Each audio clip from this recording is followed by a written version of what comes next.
Салам Халва шоунун көрүүчүлөрүнө, учурда сиздер биздин жаңы чыгарылышыбызды көрүп жатасыздар. Адаттагыдай эле Халва шоунун алып баруучусу мен Сезим Имамадыева. Бүгүнкү биздин салгылашуу чырайлуу, таланттуу жана аябай эле сулуу кыздарыбыздын ортосунда болмокчу. Алар кимди ойлоп жатсаңыздар, кыздарыбыз Аян Нур би тобунун бийчилери жана алар менен сиздерди тааныштырып кетели. Аян Нур би тобу бүгүн бир эки командага бөлүнүп жана бири-бири менен мелдешет. Оң тарабында бүгүн Адина Суйналиева жана Барчин Токонова келип отурушат. Колдоп коюңуздар бири-бириңерди. Адина, сизди биз негиздөөчү катары жакшы билебиз жана албетте биздин телекөрүүчүлөргө деги эле биздин командага жалпысынан Аян Нур би тобу маалымат берип кетиңизчи. Качан түптөлдү эле, командада деги эле канча кыз бар? Аян Нур би тобу 2017-жылы түптөлгөн. Анын негиздөөчүсү мен эжем болчу. Эжем чет жакка турмушка чыккандыгына байланыштуу. Мага 2020-жылы толугунан өткөрүп берип койгон. Ошондон бери өзүм негиздеп жетектеп келем. Азыр группабызда 15 кыз бар. 15 кыз бар. Сиздер дайыма өзүңүздөр машыгып, дайыма бийлеп, өздүк студияңыздар барбы? Ооба. Жана карабастан толугу менен сиздер дагы ар кандай иш-чараларда чыгасыздар, э? Ооба. Тойлорго, концерттерге, иш-чараларга бийлейбиз. Эң сонун. Жоңузга рахмат. Барчин, айта кетиңизчи. Кантип туш болуп калдыңыз Аян Нур би тобуна? Аян Нурга 1 жыл мурун 2 ай TikToктон көрүп калгам, TikTok баракчадан. Биринчисинде маани берген эмесмин. Анткени кичинекей чагыман бери билеп келип, анан кийин биге мындай баргым деле келбей калган сыяктуу болгон. Анан TikToктон көрүп, мейлен барып көрөйүнчү, балким болуп калаттыр, көптөн бери бийлейликмин деп барып калгам. Абдан жакты. Анда аз эле кыз болчу, бирок кичине азыраак болчу. Азыр кичине көбүрөөк. Анан кийин биринчи занятие болду, аябай жакты, абдан жакты. Анан күндө бара баштадым. Ошондон бери 1 жыл болду билегенине. Байкасаңыздар, Барчин жөн жерден эле ошо TikTokду айтып кеткен жок. Анткени дал ушул платформада көп эле катталуучулар аябай бийди бийлешет десек болот. Бийлешет, тырдашат, бирок көбү чыгармачылыкта бийди тандашат да. Жана сиздер айта кетиңизчи, Адина, Аян Нур би тобунун кыздары бийчилер катары жакшы эле акча табабы? Ооба, жакшы эле табышат. Өздөрүнө жагат. Жаккан үчүн бийлеп жүрүшөт деп ойлойм. Мындай өздөрүнө ыраазы болгон үчүн жакшы эле төлөнөт. Эң сонун. Эмесе бүгүн Барчин менен Адина бир командада болушат жана сиздердин командаңыздар кандай аталат? Биздин командабыз Роза гүлүн тандаптыр. Урматтуу биздин көрүүчүлөрүбүз, Роза командасы менен биз таанышып алдык. Кезекти болсо биз тең тайлашуучуларга берели. Сол тарабыбызда бүгүн Алина Бишиналиева жана Умай Калилова келип отурат. Алина, сизге суроо. Учурда биз бардыгыбыз эле телекөрүүчүлөр дагы азыр сентябрь айы, аябай сентябрь, күз, октябрь айлары аябай тойлор көп болот. Үйлөнүү үлпөт тойлору, чоо тойлору, эң негизинен бул жакшы ушундай маарекелер болот десек болот. Сөзсүз түрдө ал жакта бийчилер бар болушу керек. Жана байкасак, учурда бийчилер жөн гана бийлебестен элдик бийлерди ар кандай шоулорду дагы уюштурууда. Жана айта кетиңизчи, Аян Нур тобу ушул эмнеси менен өзгөчөлөнөт деги эле, балким ошол эле тойлорду, ошол эле иш-чараларды алсак. Аян Нур тобунун биз өзүбүздүн көркөмүз менен өзгөчөлөнөт. Эң эле негизгиси биз деген интерактив көп өтөт да. Ошо интерактивди көбүрөөк өзүбүз менен. Интерактив дегениңиз ал кандай? Интерактив деген бул биздин бийибиз шоу-гостями. Коноктор менен бийлейбиз. Конокторду чакырып алып, өзүбүздүн формаларыбызды кийгизип, өзүбүз чогуу бий үйрөтүп, анан чыгып бийлеп ошол жерден концерт башталат. Ошо көбүбүз ойлонуп жаттык эле ошол тойлордо кайсыл эле бийчилер чоң эле байкени, эжени алып кетип бийлетет десе дал ушул кыздар турбайбы. Жоңузга рахмат. Умай, айта кетиңизчи, сиздин ушул бий тарабыңызда, бий сферасында өзгөчө негизги максатыңыз барбы? Негизги максатым өзүмө жаккан жагат, билет. Бирок негизги максат ошол дальше алып кетүү. Алып кетүү деп кеттиңиз. Ушул пландар менен бөлүшүп кетиңизчи. Балким чет өлкөлүк ушундай өзгөчө бийл тарабына бийлегиңиз келет. Ушу бийдеги максатыңыз жана кыялыңыз барбы? Негизи мен ырдайм, музыка жагында. Ошол ырдаганда анан бий да керек болот да. Анан экөөнү чогуу алып кетип, дальше чет өлкөлөргө. Эң сонун. Чыгармачылыкка тараптар бар, жакшы көз караштар бар экен, жакшы кыялдар бар экен. Жоопторуңузга рахмат. Алина Омай, командаңыздар кантип аталат? Бул тарап Роза экен, сиздерчи? Лилия деп атат. Лилия командасы. Караңыздарчы, кандай гана сонун гүлдөрдү тандадык. Учурда биз Роза жана Лилия командасы менен таанышып кеттик. Салгылашуу аябай катуу болот окшойт. Биз болсо, урматтуу биздин кыздарыбыз, командаларыбыз, сиздерге ийгилик каалайбыз. Жана жеңишке жеткенге аракет кылыңыздар. Сөзсүз түрдө биздин телекөрүүчүлөр да биз менен чогуңуздар. Биз бир нече убакыттардан кийин биринчи оюнубузду баштайбыз.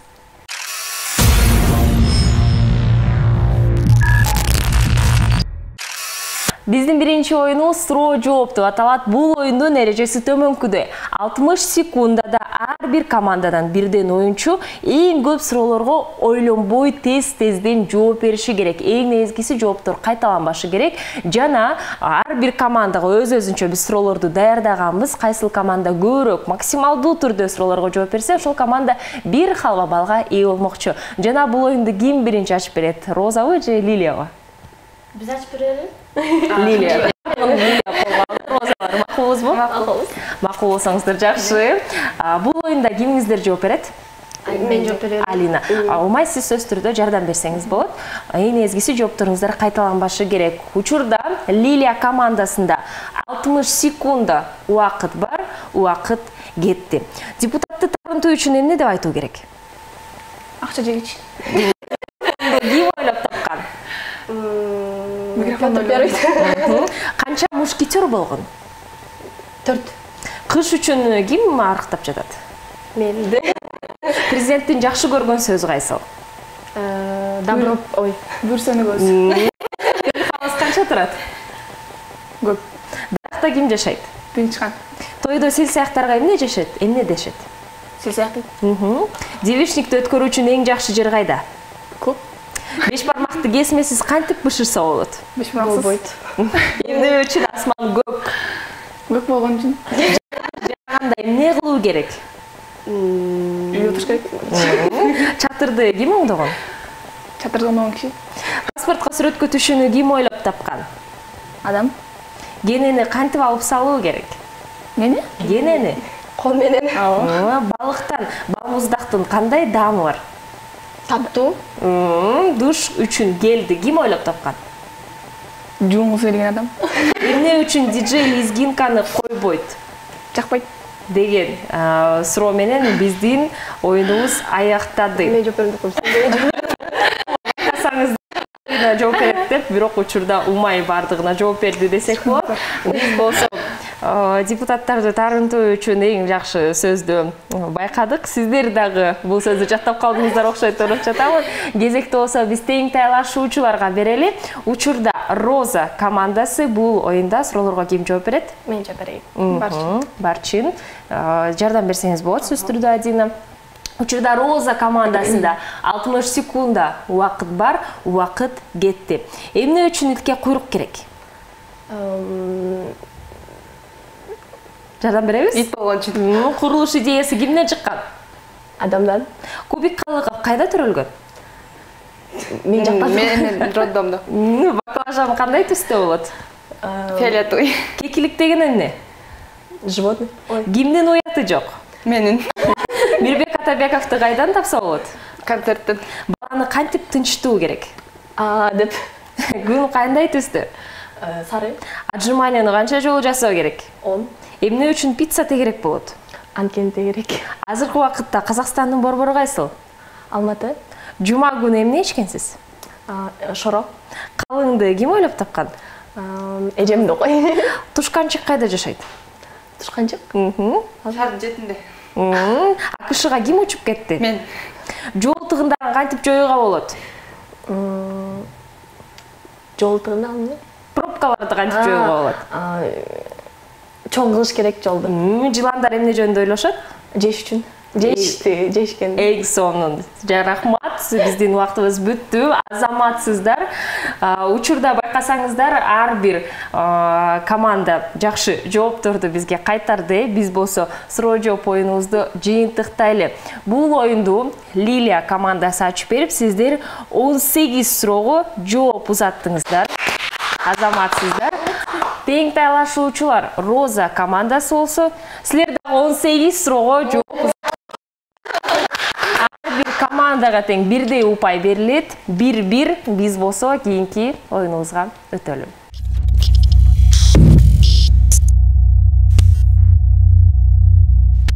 Учурдагы оюнубуз «Алло, сен кайдасың» деп аталат. Бул оюнда команданын бири экинчисине «Алло, сен кайдасың» деген суроону узатат. Экинчиси болсо биздин экранда пайда болгон локацияларды эч атабастан түшүндүрүп берүү керек. Кайсыл команда көбүрөөк сөздөрдү тапса, бир халга балга ээ болмокчу жана ар бир командага 1,5 мүнөт убакыт берилет. Бул оюнду учурда Роза командасы ачып бермекчи. Даярбызбы? Даярбыз. Даяр болсоңуздар, убакыт кетти. Алло, сен кайдасың? Чайга коюшуп ичилет. Ошолбу? Ар кандай келинчектерди түшүндүрсөз. Чайга коюшуп ичилет, бирок 4 бурчтук. Кант. Сурап коюңуз. Алло, сен кайдасың? Алло, сен кайдасың? Эме жаныбарлар көп. Зоопарк. Жок, башка өлкө сыяктуу. Кийинки. Кийинки сөз сураңыз. Мен билбейм аны. Кийинки сөз. Айтырсам болобу? Жок, атмата. Айка барып чай ичишет, курсактарын тойгузушат. Жок. Сыпара. Кийинки сөз суранууда. Тоонун аты. Бишкектин ичинде, Кыргызстандын ичинде. Ооба, Кыргызстандын ичинде. Кийинки сөз. Ата энелерибиз барганды жакшы көрөт. Чоң ресторандын кичинекейи деп айтсак. Чайхана. Азаматсыз. Сурап коюңуз. Алло, сен кайдасың? Кийинки сөз. Калсордодон бери. Кайсыл жер? Алтын Ордо. Жок, Калсордодон бери дагы. Бактыдан кийин жанында согат. Убакыт бүттү. Аябай оор болду окшойт, түшүндүргөнгө. Кээ бир учурларда ошо байкасак, барчын айтып ийсем болобу, пицца жеп келебизби деген. Азыр балким тоголок деп айтсаңыз, албетте болмок. Анан мен ойлодум пицца деп айтып салат деп сизде, ошондуктан аталышты атабай туруп түшүндүргөнгө аракет кылдыңыздар. Жакшы жыйынтык көрүп алдык. Азыр кезекти биз тең тайлашуучуларга беребиз.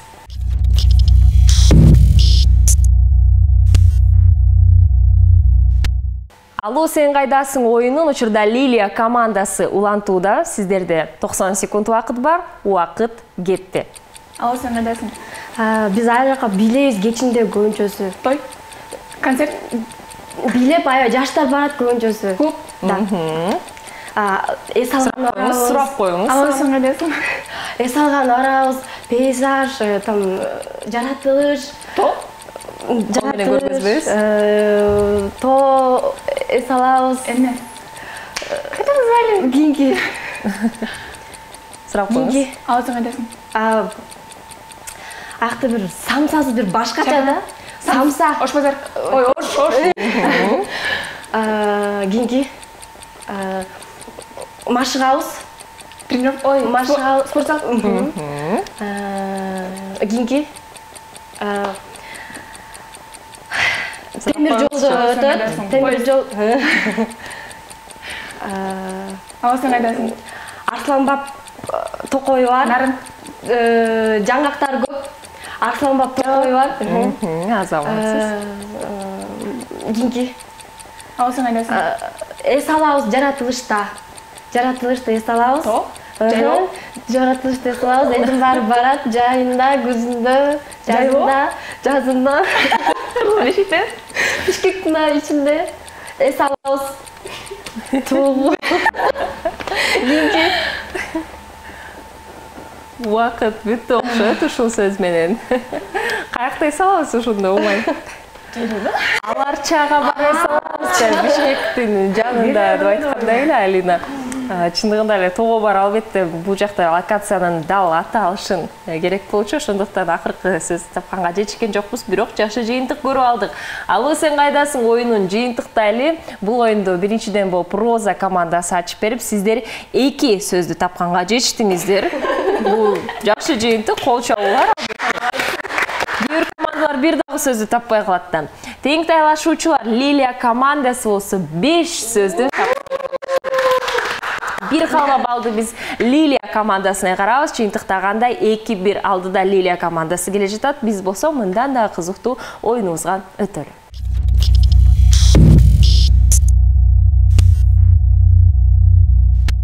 Учурдагы оюнубуз буюмдарды тап деп аталат. Бул оюнда 2 команданын катышуучулары ар кандай буюмдардын анын чыгарган үнү менен учурда студияда анын үдабыштарын үндөрүн угабыз. Жана командалар бул үндабыштар кайсыл буюмга таандык экендигин табышы керек. Ар бир командага 3төн мүмкүнчүлүк берилет жана ирети боюнча биз 5 буюмдун үнүн угабыз. Эгерде биздин катышуучуларга оор болуп жатса, мен сөзсүз түрдө сиздерге жардам беренге аракет кыламын. Бирок бардык мүмкүнчүлүктөрдү көрбеңге аракет кылыңыздар. Ар бир команданын өз баскычы бар. Байкасаңыздар, учурда Роза командасынын колунда ксилофонубуз. Үнүн чыгарып коюңуз барчын. Тең тайлашуучу Лилия командасында да ушундай биздин сүйкүмдүү коңузубуз. Биринчи кезекте катышуучулар баскычты басып туруп, андан кийин атташ керексиздер. Түшүнүктүү, Келиңиздер анда ирет боюнча биринчи буюмдун дабышын угалы.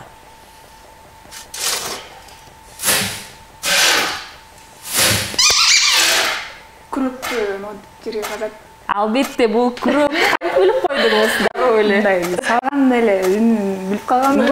Жакшы, сиз жакшы билесиз. Албетте күрөк, азаматсыздар. Кезекти экинчи буюмга берели.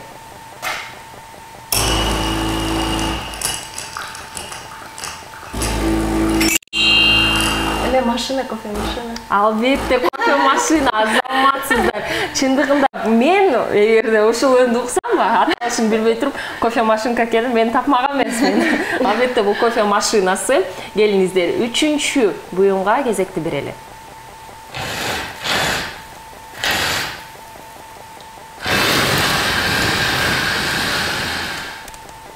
Кызыктуу, кыздарыбыз ушул буюм менен колдонуп көрдү беле деген суроо да. Машинаны оталдырган эмеспи? Жок, машинаны оталдырган эмес.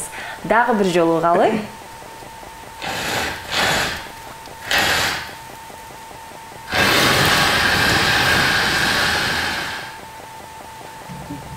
Барбы ойлор? Жок окшойт, Бул буюмду учурда үнү боюнча аны биринчи кезекте ачты, күйгүздү, андан кийин катуу басты. Эмеспи, мындай дыр деп мынтип ачат го. Не деп айтат?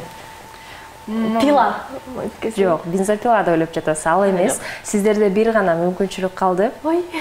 Сиздерде дагы 3 мүмкүнчүлүк бар. Чындыгында бул буюм менен көп учурларда кооптуу учурларда колдонушат. Мен бул нерсени атай албайм да, чындыгында, анткени аябай сиздерге жардам берип койсом оңой болуп калышы мүмкүн. Бул нерсе сөзсүз түрдө ар бир айдоочунун унасында болушу керек. Эгерде кандайдыр бир кооптуу учурга туш болуп калса, дал ушул буюм дал эреже, мыйзам боюнча ар бир унаанын ичинде болушу керек. Болуш керек. Сиз айтасызбы? Санап көрбөйлү. Мисалы, эгерде мен айдоочу болсом, сөзсүз түрдө менин көлүктөрүм болушу керек. Унаада дагы аптечка болушу керек, дагы эмне болушу керек? Эме дөңгөлөк. Дөңгөлөк эмес. Бүттү мүмкүнчүлүгүбүз. Айтып коюшат, айдоочуда 4 нерсе болушу керек деп. Унаанын ичинде. Бул сөзсүз түрдө сенин документтериң, аптечка, андан кийин эгерде кооптуу ушундай учурга туш болуп калсаң, машинаң айдалбай калса, сөзсүз түрдө белги болушу керек. 4-үнчү нерсе бул эмне? Билебизби? Колдонуп көргөн эмес окшойбуз, Машина. Эмне окшойсо? Билбейбиз. Айтса билет болсо керек. Көп учурларда уна кандай учурларга туш болот? Коркунучтуу учурга туш болгондо. Вообще важно. Табалган жол окшойбуз деп ойлоп жатамын. Бул өрт өчүргүч, огнетушитель ар бир унада да ушул буюм бар болушу керек. Балким кыздар ушул нерсеге жакын болбостон тапкан жокпуз деп ойлоп жатамын. Келиңиздер, кезекти 4-чү буюмга берели. Жана теннисная игра. Не деп коюшат ошону? Не деп коюшу эле? Не деп коюшу? Кичинекей теннисная игра бар го. Топ. Кабыл ала берели деп ойлоп жатамын. Стол тенниси деп атап коюшат. Башкача айтканда пинг-понг деп атап коюшат. Ушул оюнубузду азаматсыздар кабыл алабыз. Аябай жакын айттыңыздар. Кезекти акыркы буюмга берели.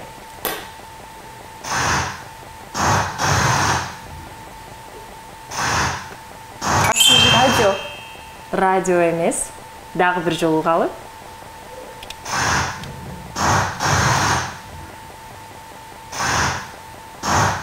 Освежитель. Биринчи баскыч баспасы. Освежитель. Албетте, освежитель, тазалоочу каражаттаны сыналгыдан байкай алабыз.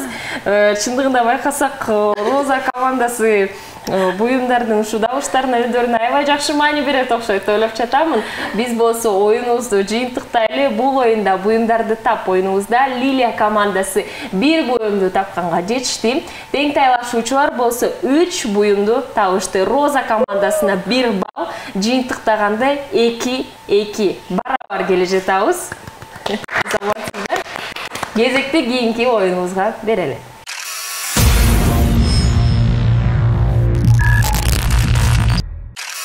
Калпы-чүмбү оюнубузга кезекте беребиз. Калпы-чүмбү оюнубузда адаттагыдай эле менин колумда ушундай кичик карточкалар бар.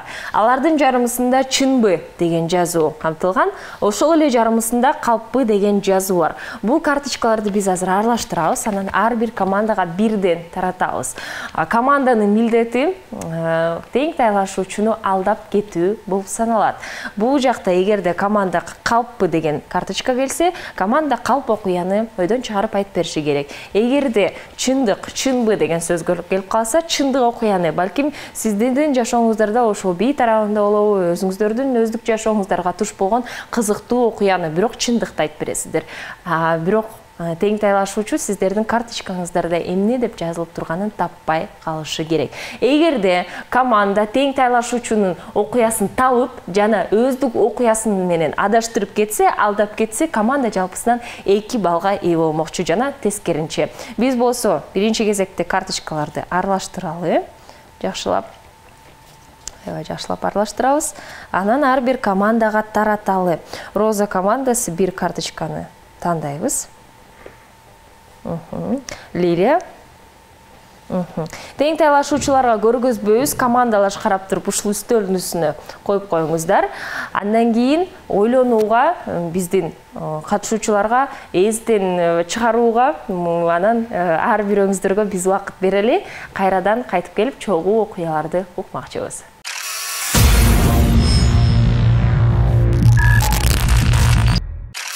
Калпы-чүмбү оюнубузду улантабыз. Буга чейин биздин кыздарыбызга карточкаларды таратканбыз. Эми окуяларды угабыз. Бул оюнду биринчиден болуп Лилия командасы ачып берет. Окуяны ким айтып берет? Мен айтып берем. Май сизди угуп жатабыз. Мен 3 айлыгымда, 3 айлык 4 айлык болгондо мени айылдан шаарга эжемдер багып алганда, анан ал учурда менин апам ооруп калган болсо керек. Анан мен шаарда жашап жүргөм 1-2 ай. Эжемдин 2 баласы болгон. Ошолор менен 1-2 ай чогуу өсүп калгам. Анан кийин эжем мени өзүмө алам деген, өзүнүн кызы багып алам деген. Бирок мен чоң апам каршы болуп алып калган мени айылга.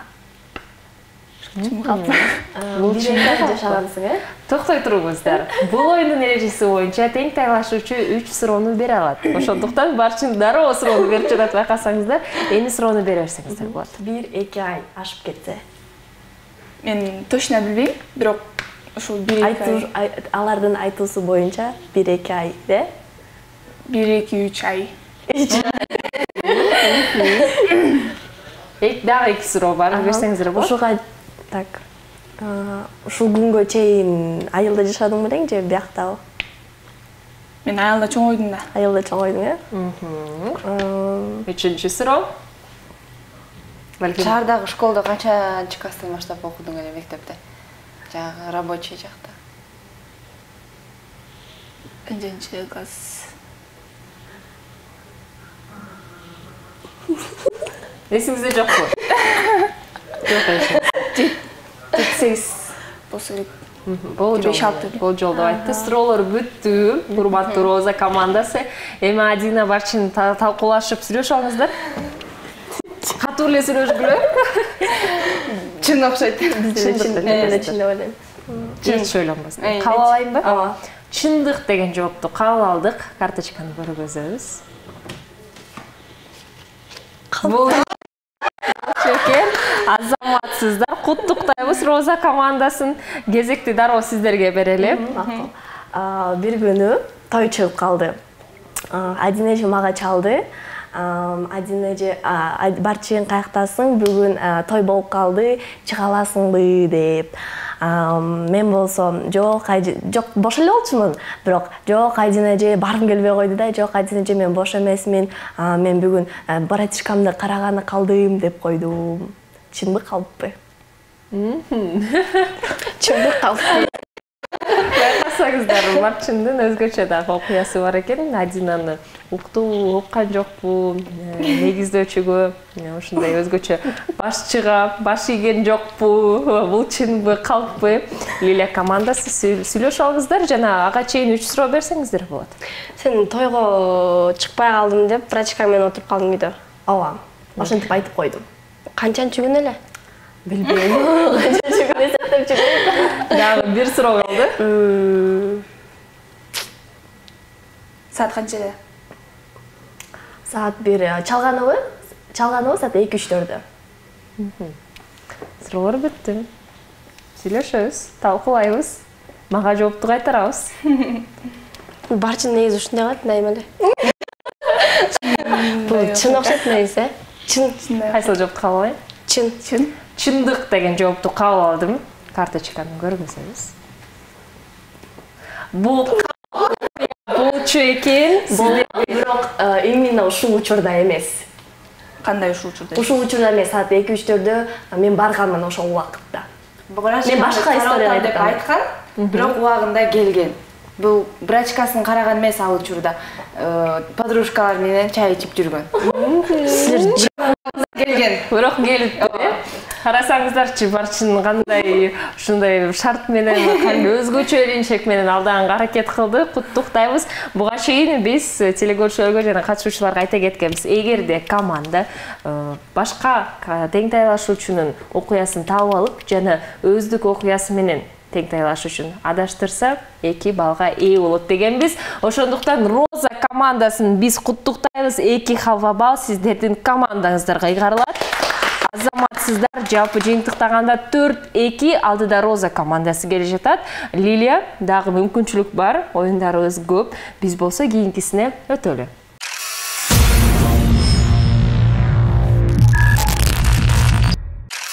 Алло, доски, оюнубузду баштамакчыбыз. Бул оюнда биздин эрежелерибиз боюнча сөзсүз түрдө биздин катышуучуларга уюлдук телефон жана ишенимдүү дос керек. Анткени командада бир катышуучу жакын досуна чалып, биз ага суроону даярдап койгонбуз сөзсүз түрдө варианттар менен. Эгерде досуңуздар туура вариантты тандаса, жалпысынан команда 1 балга ээ болот. Кызыктуу шарттардын бири достун башкы тамгасын тең тайлашуучу чечмекчи. Жана биринчиден болуп бул оюнду Роза командасы ачып бермекчи. Ага чейин Лилия, Роза аларга тамга берип коюңуздар. А тамгасын берели. А тамгасын, алфавиттин башкы тамгасындагы тамганы тандашты. Байкасаңыздар, Адина телефонду алды дароо. Адина досторуңуз көппү? Ооба. Кимге чалабыз? Курбума. Аты? Аделина. Аделина. Жакшы. Чалып көрүңүз. Аделинага чалганда дайым алабы телефонду? Ооба. Дайыма Күнүнө канча жолу сүйлөшөсүз? Күнүнө 5-6 жол. 5-6 жол. Сонунан да. Микрофонго жакыныраак кылыңыз. Алло. Суроо кетти. Жакшы өзүм. Жакшы. Аду. Дүйнөдөгү эң узун жаныбар кайсы? Асы анаконда, Б'сы мите-курт, В'сы крокодил. Анаконда? Кабыл алабыз. Байкасаңар, Аделина жөн эчте мындайча айтканда сурабастан эле дароо жооп берди. Дароо эле кабыл алды. Дароо ушу эч ойлонгон дагы жок десек болот. Бул жакшы жана мыкты достуктун белгиси деп айта аламын. Биз болсо кайталап кетели. Дүйнөдөгү эң узун жаныбар деген суроо берилди. Варианттар боюнча анаконда, мите-курт, бул паразиттерди айтып коебуз, жана крокодил деген варианттар болду. Жооп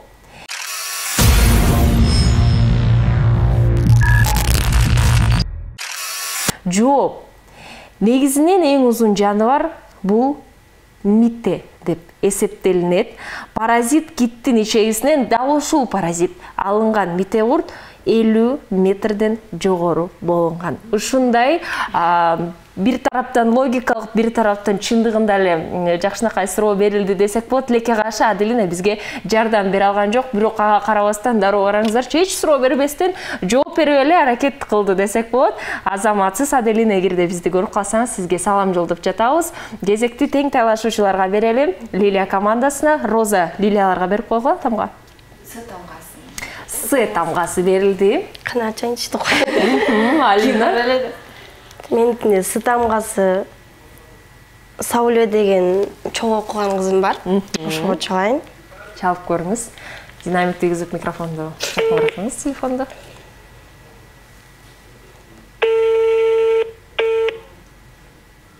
Сауле менен дайыма сүйлөшөсүзбү? Күндө көрүшөбүз. Көрүшөсүздөр. Жакшы. Алло. Сауш, привет. Привет. Сауле, мен сага суроо берем, жооп бер. Дүйнөдөгү эң оор жаныбар. Эң оор жаныбар? Да. Варианттар: көк кит, Африка пили, бегемот. Эмне дейсиң, баштан айтсаң? Пил? Көк кит, Африка пил, бегемот. Көк кит? Эң оор жаныбар көк кит. Окончательный эмеби? Кабыл алабыз. Көк кит, Пил, бегемот. бегемот. Ал үчүнчүсү кандай эле? Пил. Пил да. Хорошо, давай. Рахмат. Кайсыны тандады? Мен укпай калдым. Пил. Сурап коңузчу дагы бир жол. Синий круг болсо керек. Бул Алина. кит или пил или бегемот? Давай синий кит окончательно. Синий кит, Кабыл хорошо. алабыз. Анткени башында байкасак биринчи кит деди, андан кийин пил деди, анан ойлонуп калды, бирок аягында синий кит Синий деп кит айтты. деди. Өзүңүздөр кандай деп ойлойсуздар? Мен Африка пилин көрдүк беле? Африка барып көрдүк беле? Бар экен. Жакшы, биз Сауле менен сүйлөштүк. Сауленин гана жообун кабыл алабыз. Дүйнөдөгү эң оор жаныбар деген суроо берилди. Жана дүйнө жүзү боюнча дал ушул эң эле оор жаныбар океандарда кездешет. Албетте бул көк кит. Сауле, сизди куттуктайбыз. Анткени дал ушул жаныбардын салмагы 175 тоннага чейин жетиши мүмкүн. Дүйнөдөгү эң оор жаныбар аман калуу үчүн 4 тоннадан ашык тамак жеши керек. Биз Саулеге салам жолдоп, азаматсыз деп учурда Лилия командасы сизге ыраазычылык билдирип жатат. Ал одоски оюнубузда бир халабалды биз Лилия командасына кырабыз. Жалпы жыйынтыктаганда 4-3. Бирок алдыда Роза командасы келе жатат. Биз болсо кийинки оюнубузга өтөлү.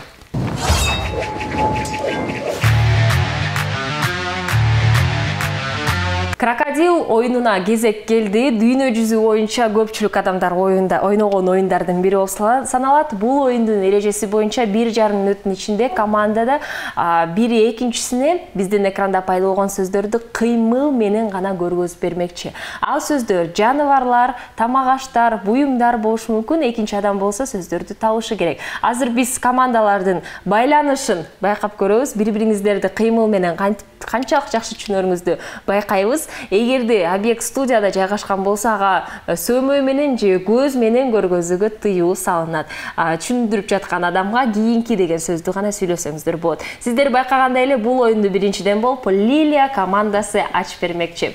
Эмесе 90 секунд убакыт кетти.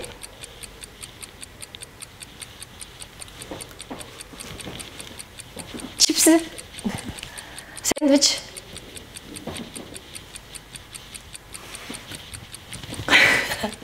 Кийинки. Корона. Кийинки сөз. Борсок. Мороженый. Кийинки сөз.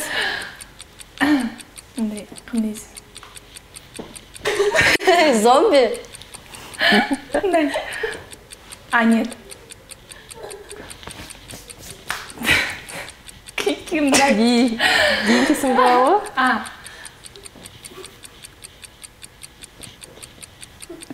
Чыны. Кашык. Каша. Сөзүн айтса болот. Жок. Кийинки. Самын. Канат. Акку. Жок. Көчкүн. Жок.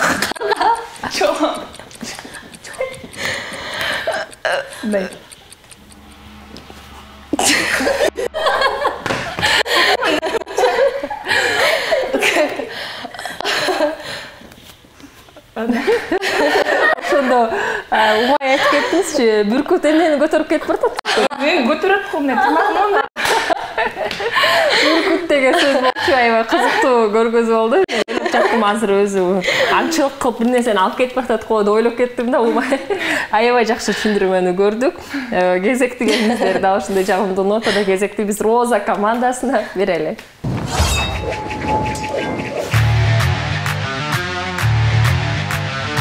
Крокодил оюнун Роза командасы улантууда. Сиздерде 90 секунд убакыт бар. Убакыт кетти.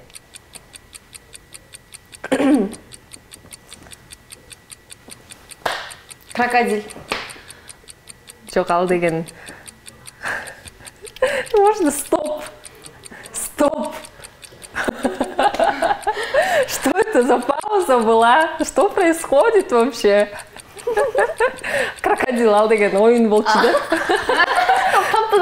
Кайра баштайсың? Да, хорошо.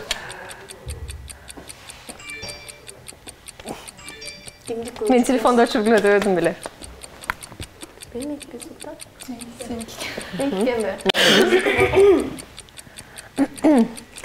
Крокодил оюнун Роза. Смешно, сори. Крокодил оюнун Роза командасы улантууда. Сиздерде 90 секунд убакыт бар. Убакыт кетти. Жем. Кийинки. Флешка. Ноутбук. Зарядка. Телефон. Кийинки сөз суранууда. Кийим. Куртка. Рубашка. Футболка. Көйнөк. Кийинки. Кийинки сөз. Кийинки. Убакыт бүттү. Ушундай жөнөкөй сөз көтөрүүгө туш болдуңуздар деп айта аламын, бирок көбү табылган жок. Аракет кылдыңыздар, азаматсыздар. Биз болсо Крокодил оюнун жыйынтыктайлы. Бул оюнду биринчиден болуп Лилия командасы ачып берип, сиздер эки сөздү тапканга жетиштиңиздер, азаматсыздар. Тең тайлашуучулар Роза командасы болсо, 2 сөздү тапканга жетишти. Эмне болуп жатат билбейм. Ар бир командага тең 1 балл. Дал жыйынтыктаганда 5-4, бирок алдыда Роза командасы келе жатат. Азыр болсо биздин кийинки оюнубуз кайсыл команда жеңди, дал чечет. Жыйынтыктоочу оюнубузга өтөлү.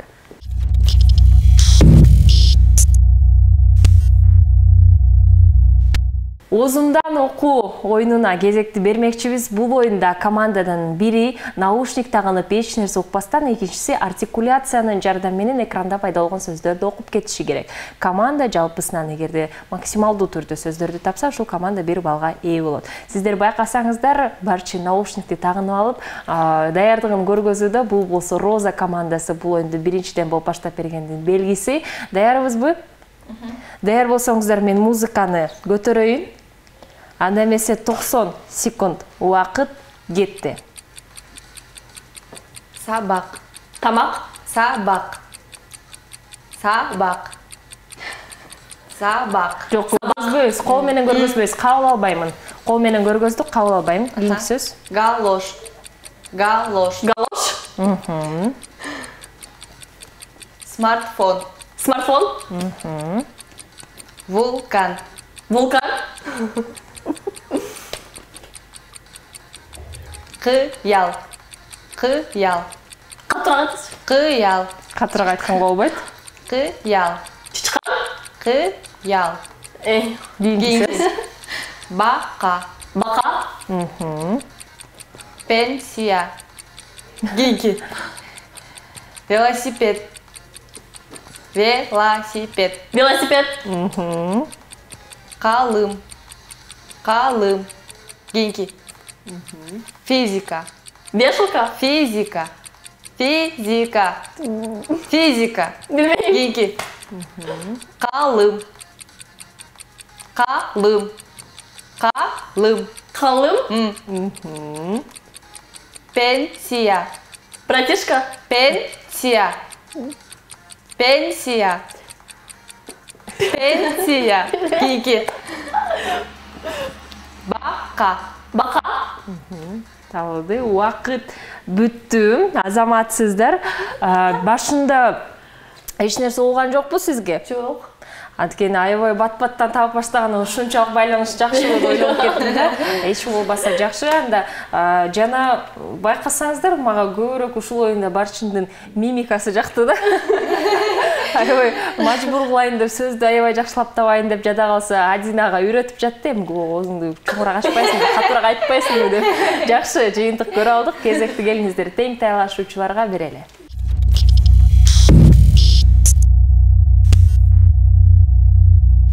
Биз болсо озундан окуу оюнун улантуудабыз. Кезекти биз Лилия командасына беребиз. Омай наушникти тагынды, мен болсо музыканы коюп туруп, үнүн көтөрөйүн. Убакыт кетти. Стол. Чок. Стол. Стол. Сок. Стол. Чок. Гинки. Фастфуд. Фастфуд. Катамаран. Катамаран. Фиалка. Пиала. Фиалка. Фиалка. Карантин. Карантин. Карантин. Карасин. Карантин. Карасин. Карантин. Карасин. Карантин. Карантин. Премия. Премия. Премия. Премия. Ага. Премия. Аким. Айым. Аким. Алтын. Аким. Айым. Аким. Тыкырбай. Айым. Аким. Айрым. Аким. Гинки. Эскимос. Эскимос. Ноутбук. Торгуштук. Ноутбук. Тонтумуш. Тотукуш. Ноутбук. Гүлбөбүзчү. Ноутбук. Токумуш. Кийинки суроо да. Бут. Борч. Бут. Бут. Бут. Бут. Стол. Стол. Стол. Сизо. Стол. Чок. Стол. Гүлбөбүз. Стол. Ток. Стол. Те. Гинки. Аким. Айрым. Аким. Айым. Убакыт бүттү, кол чабуулар. Сонун жыйынтык көрө алдык. Жана толугу менен биздин оюнубузду бир аз убакыттан кийин жыйынтыктайбыз. Эч алыстабай туруңуздар. Урматтуу телекөрүүчүлөр, жыйынтыктоого убакыт келди. Биринчи кезекте биз Озумдан окуу оюнубузду жыйынтыктайбыз. Буга чейин бул оюнду Лилия командасы экинчи команда катары улантты оюнду. Жана сиздер 5 сөздү тапканга жетиштиңиздер. Азаматсыздар. Тең тайлашуучулар Роза командасы болсо 6 сөздү тапканга жетишти. Бир халва балды биз учурда Роза командасына карабыз. Жыйынтыктаганда 6-4 Роза командасы бүгүн жеңүүчү катары биздин оюнубузда тандалдыңыздар, жеңип алдыңыздар. Куттуктайбыз сиздерди, азаматсыздар. Жана биздин ушу ойлонуп жаттым, эгерде бир эре азыр сөздү табып калса, балким Лилия менен барабар болуп калмаксыздар деп, бирок ага карабастан Роза командасы жеңип кетти. Бизге биринчи кезекте мыкты оюн көргөзүп бергениңиздерге ыраазычылык билдиремин. Жана командаңыздар кеңейип өсө берсин. Адина жөн гана 13-15 эстен жүздөгөн адамдарды топтоп Кыргызстанда гана эмес, башка өлкөлөрдө дагы филиалдарды ачып, жана бизди кубантып жүрө бериңиздер. Чоң рахмат. Деги эле бардык иш-чаралардын көркүн ачкан бүгүн Аяннур Бийтобу келип кетти. Жана топ 2ге бөлүнүп, Роза командасында Адина Суналиева жана Барчин Токонова келишти. Тең тайлашуучулар катары Лилия командасында болсо Алина Вишналиева жана Умай Калилова. Эмесе сиздер менен мен Сезим Имамадиева болдум. Кайрадан амандашканча.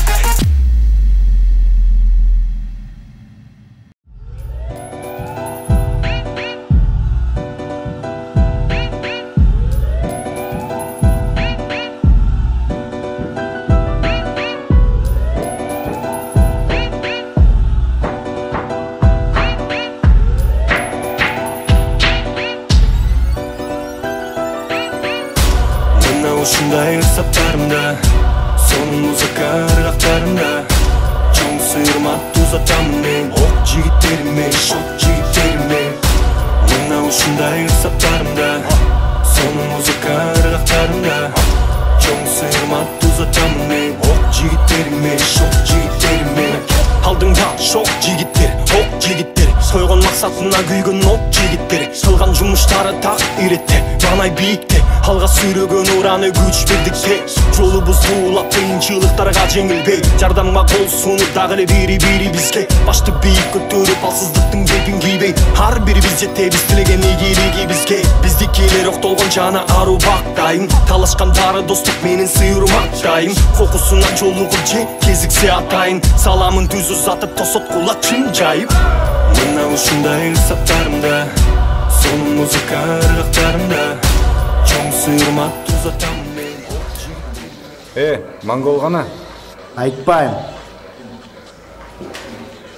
Акыркы жол сурап атабыз. Монгол гана? Мен билбейм, жигиттер.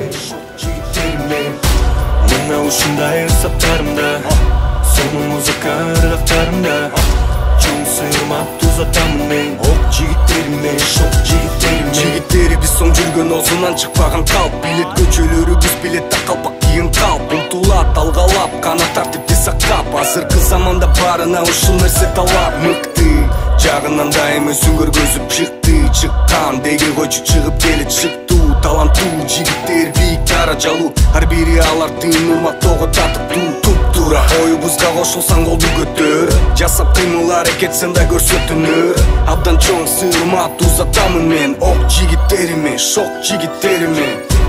Мына ушундай саптарымда, сонун музыка ыргактарымда, чоң сыйырмат узатамын мен, ок жигиттериме, шок жигиттериме.